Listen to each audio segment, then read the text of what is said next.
All right, new battery and a muddy road. Ooh, doggy.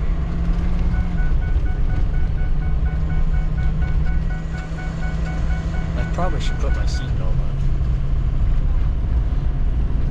Like I do. Yeah, like you do. You're the only one that follows the rules.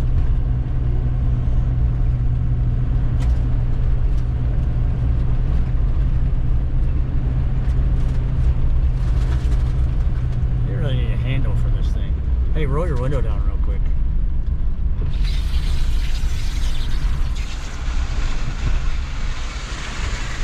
So, this place got snowed in.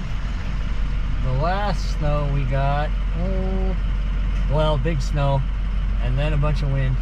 So, they leave for the winter, but nobody's getting in and out of there till spring, unless they bring a tractor. So, that's always fun. Alright, here we are. You roll your window up now.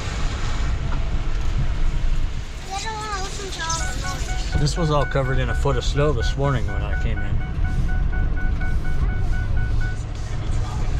It's all melted now.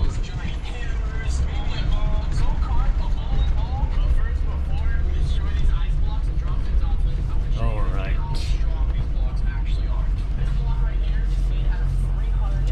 So let's shut this off.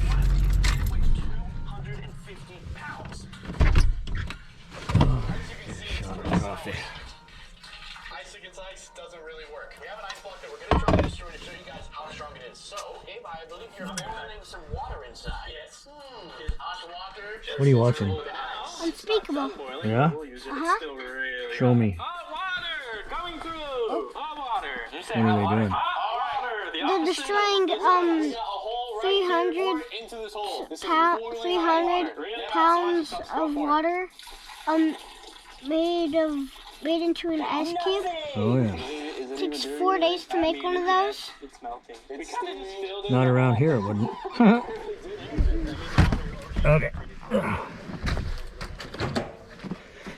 Alright. Well, here's the shop. So much is what it is. So we don't have any doors on the east side, but luckily the wind blows mostly from the north, northwest, and west. So we don't really get lots of wind inside. That little bit of snow that's inside the door right there is about the most snow I've seen in the front of this place. So it works. It's cheap. It's at least out of the wind. And if I need heat, I just put a heater down on the floor here and point it where I'm working. So usually this is just place to store stuff, place to work on trucks out of the weather. I'll fire this generator up and run some things like this generator.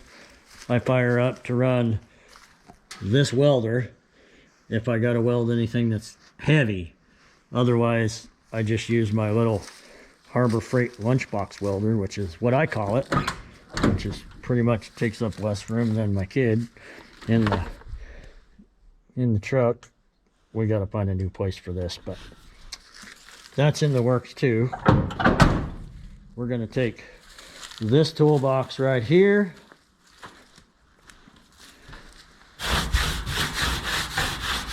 It's all dirty. We're going to take this toolbox and we're going to cut it down so that the bottom of this latch is 5 1/4 inches from the bottom of the toolbox. We're going to basically cut the bottom of that toolbox out. The reason for that is because we built these little 5-foot tall boxes. Now these are built out of 2 6-foot long double door boxes that came on this bed when I bought it.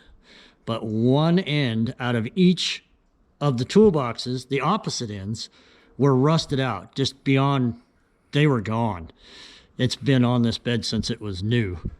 So I cut the boxes in half, and then when I cut the top out, I made it long enough that I could score it and bend it in,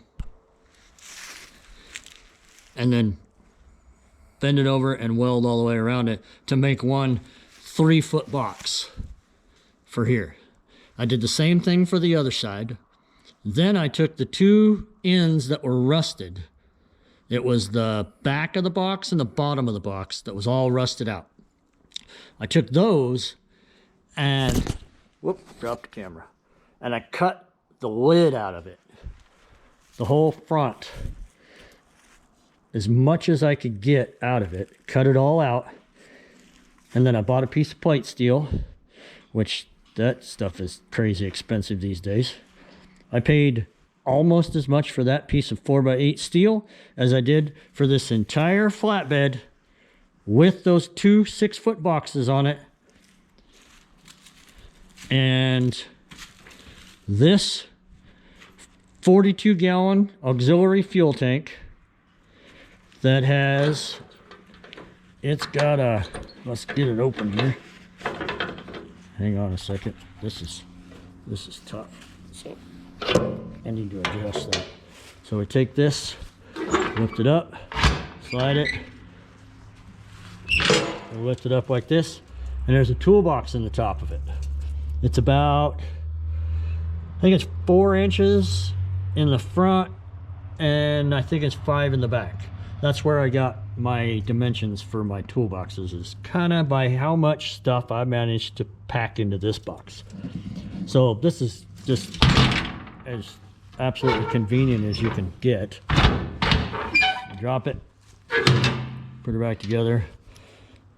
I don't know why I even put a lock on it. I never lock it. So this is 5 inches tall, and the vise is bolted down to some nuts that were already welded to the bed that used to have the toolboxes bolted to them. So right now it's just kind of temporary. It's going to get moved. I got to build a lid for this one, put a piano hinge on it, which I have. I don't even remember where it's at. It's in here somewhere. Put a piano hinge on it, and then sheath the edges and roll them just a little bit to keep weather out of it. And then I'm going to weld a piece of 1/4 or 1/2 inch by like 1/8 inch or even thinner angle, or whatever scrap crap I can find. Weld all the way around the inside lip of it so that I can put rubber on it and seal the lid. So back to these boxes. These are the fronts of those 6-foot toolboxes. This one, the hinge is actually tweaked just enough from a dent that was in the toolbox that this one stays up on its own. So it's actually great. So it's just deep enough for most things, but you don't have to unload the entire toolbox to get to what you want. I hate that. So this one's, you know, and I made these just barely fit right where I need them, and left enough room here on the back because it's got these hinge loops on it, and it goes, those are for this back gate that used to be on the back of it, and it was as tall as the toolboxes. So now what I'm going to do, and I started on it, I just haven't got to it yet, is I'm going to cut right here all the way on all of them, and then I'm going to cut the top here on all of them, or rather I'm cutting it here and then cutting the top. I'm going to bring this down and weld it back on. So it's going to end up being, I think it's 5 1/4 or 5 1/2 tall. So it'll go right back on where everything else was. And there's just enough room here for that to lay flat against this. So it'll only be, you know, 1/2 inch at the most above there. and it'll run all the way across the back, kind of help keep stuff on if it rolls or slides or what have you. But it folds flat against the back. So I can fold it flat against the back. I could probably put a couple of brackets on there to hold it so it doesn't slap around and knock my taillights out or any of that kind of stuff. Then we're also going to cut the back of this out here between the frame rails with the rest of the steel that's over there. And I'm going to build a drawer that goes in here so that it'll have a slight rake to it so it drops in, so it doesn't want to come open all the time when you're driving it or forget to latch it or something crazy like that. And it'll get rid of these 3 holes right here that used to have lights in them that nobody needs anyway. So that'll all slide out and there'll be a big drawer underneath it. But the white toolbox is going to get cut down so that the latch is barely above these toolboxes, and it's going to sit here. I think it's going to come back to somewhere in this neighborhood because I need a little bit more storage space that I can't fit behind the wheels. Because what I did is, this is a long bed truck.